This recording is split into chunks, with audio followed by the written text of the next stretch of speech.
गिलहरी। किसी जंगल में चुनचुन नाम की शरारती गिलहरी अपनी माँ किट्टू के साथ रहती थी। चुनचुन कभी भी किट्टू की बात नहीं मानती थी। चुनचुन की हरकतों से जंगल के सभी जानवर बहुत परेशान रहते थे।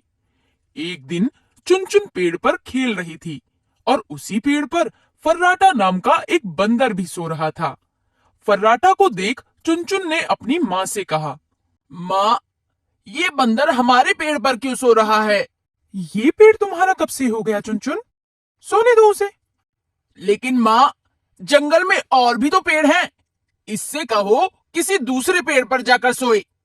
चुनचुन, जैसे ये जंगल सबका है वैसे ही ये पेड़ भी सबका है, इसीलिए तुम इस पेड़ से उसे नहीं हटा सकती।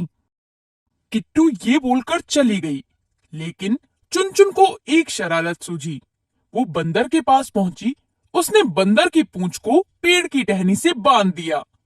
उसके थोड़ी ही देर बाद जब फर्राटा बंदर सोकर उठा तो उसने दूसरी टहनी पर छलांग लगाने की कोशिश की, लेकिन उसकी पूंछ बंधी होने के कारण वो दूसरी टहनी तक नहीं पहुंच सका और वहीं पेड़ से उल्टा लटक कर चिल्लाने लगा, बचाओ बचाओ, मैं यहाँ पेड़ पर उल्टा लटक गया हूँ, बचाओ।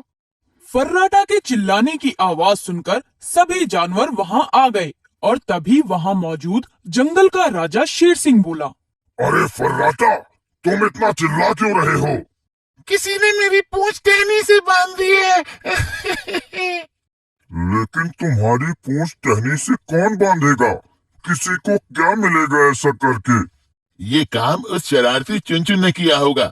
वो ही जंगल के सभी जानवरों को परेशान करती है। ये बातें किट्टू और चुनचुन पेड़ के ऊपर बैठकर सुन रही थी। इतने में चुनचुन बोली, हाँ, मैंने ही बंदर की पूंछ पेड़ से बांधी है। लेकिन तुमने ये सब क्यों किया?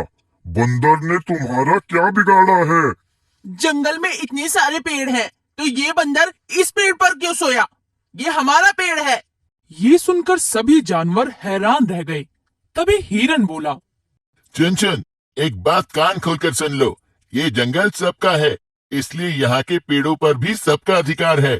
चुनचुन, अगर अब तुमने जंगल में किसी जानवर को तंग करने की कोशिश की तो मैं तुम्हें इस जंगल से निकाल दूंगा। ये सुनकर किट्टू जल्दी से बोल पड़ी, नहीं नहीं महाराज, चुनचुन अभी छोटी है, उसको माफ कर दीजिए। आज के बाद वो ऐसी शरारत कभी भी नहीं करेगी। मैं अभी फर्राटा की पूंछ खोल देती हूँ। ये कहकर किट्टू फर्राटा बंदर की पूंछ पेड़ की टहनी से खोलने लगी और तभी फर्राटा बंदर पेड़ से गिर गया। इतने में शेर सिंह बोला, किट्टू, किट्टू, समझा देना अपनी बेटी को। ये उसके लिए आखिरी चेतावनी है। ये बोलकर शेर सिंह और जंगल के बाकी जानवर वहां से चले गए और किट्टू ने चुनचुन से कहा, चुनचुन, तुम ये शरारतें करना कब छोड़ोगी? तुम्हारी ये ना समझी किसी दिन तुम्हारे लिए मुसीबत बन जाएगी, समझी? किट्टू की बात का चुनचुन पर कोई असर नहीं हुआ। ऐसे ही कुछ दिन बीत गए कि तभी किट्टू को किसी काम से जंगल से बाहर जाना पड़ गया और उसने चुनचुन से कहा, चुनचुन, मैं एक जरूरी काम से जंगल के बाहर जा रही हूँ, लेकिन तुम यहाँ किसी को परेशान मत करना और जंगल से कहीं दूर मत जाना। ठीक है माँ, आप चिंता मत करो, मैं किसी को परेशान नहीं करूंगी।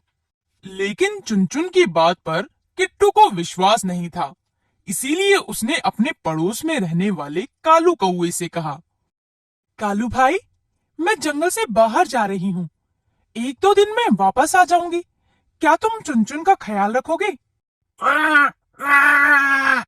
ठीक है किट्टू, लेकिन जल्दी आने की कोशिश करना। तुम्हारी बेटी को ज्यादा दिन तक संभालना मेरे बस की बात नहीं है। कालू भाई, चिंता मत करो, मैं जल्दी आने की कोशिश करूंगी। ये बोलकर किट्टू चली गई और चुनचुन वहीं जंगल में रहने लगी। एक दिन चुनचुन पेड़ पर अकेली बैठी सोच रही थी, माँ को गए हुए इतने दिन हो गए, क्यों ना मैं भी जंगल से बाहर जाकर माँ से मिल लूं। माँ मुझे देखकर कितना खुश होंगी। ये सोचते हुए वो पेड़ से उतरने लगी ताकि वो जंगल से बाहर जा सके। लेकिन पेड़ से उतरते हुए उसे कालू ने देख लिया और वो बोला, चुन तुम कहाँ जा रही हो? पेड़ से नीचे क्यों उतर रही हो? कहीं नहीं कालू अंकल, मैं तो बस पानी पीने जा रही थी। पानी पीकर जल्दी आ जाऊंगी। ठीक है, जाओ, लेकिन जल्दी आ जाना, रात होने वाली है। कालू की बात सुनकर चुनचुन वहां से चली जाती है और वो जंगल से बाहर जाने की कोशिश में रास्ता भूल जाती है। अब उसे दूर दूर तक कोई नहीं दिखाई देता जिससे वो रास्ता पूछ सके। उधर किट्टू जब पेड़ पर वापस आई तो उसे चुनचुन कहीं नहीं दिखाई दी। उसने कालू से पूछा, कालू भाई, चुनचुन कहाँ है? उसने थोड़ी देर पहले मुझसे कहा था कि वो पानी पीने जा रही है।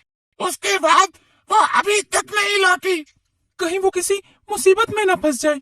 हमें जाकर उसकी मदद करनी चाहिए। और रात भी होने वाली है। हमें अभी जाकर जंगल के सभी जानवरों को बताना चाहिए।